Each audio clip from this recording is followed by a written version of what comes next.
Bonjour et bienvenue sur le podcast Bouli Miracle. Je suis Kitri et je t'aide à te rappeler que la relation que tu entretiens avec l'alimentation est le reflet de la relation que tu entretiens avec toi-même, avec les autres et avec le monde.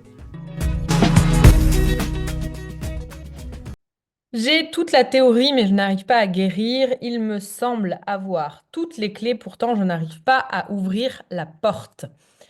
Alors, derrière cette question, souvent, il y a une idéalisation de la guérison. C'est-à-dire que on croit que notre vie ira mieux lorsque les crises de boulimie ou d'hyperphagie auront disparu.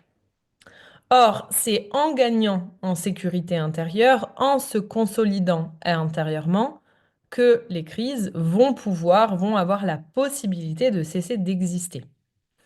Les personnes qui souffrent de troubles du comportement alimentaire sont très souvent cérébrales, c'est-à-dire qu'elles ont développé leur plan mental au détriment d'autres plans, au détriment des ressentis, au détriment de vivre dans son corps, au détriment de la faculté à ressentir ses émotions. Elle analyse, elle comprend extrêmement bien les choses.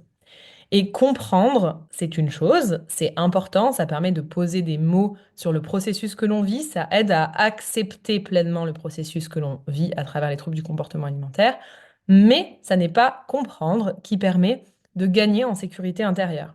La sécurité intérieure, elle ne peut croître qu'à travers le lien aux autres et à soi-même, qu'à travers le lien au monde.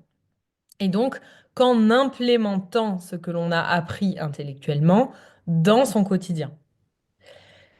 Guérir à travers toutes ces clés, ça demande aussi de faire le deuil d'une identité, le deuil de l'identité de la personne malade. Ça demande de faire le deuil aussi de l'idée que le TCA, que le trouble alimentaire serait à l'origine de notre souffrance.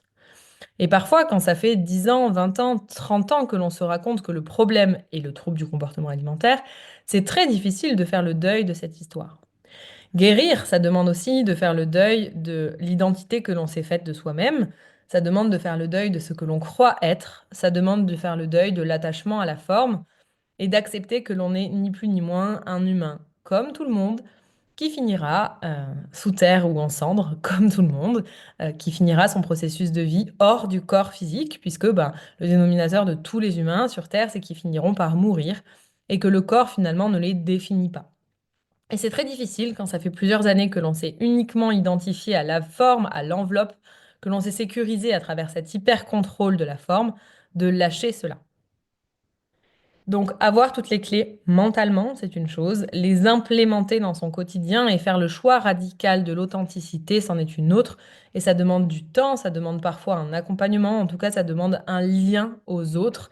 Et ça demande également de se regarder avec lucidité, avec curiosité, non pas pour se juger, mais pour utiliser les informations que l'on va pouvoir voir à travers l'observation de soi.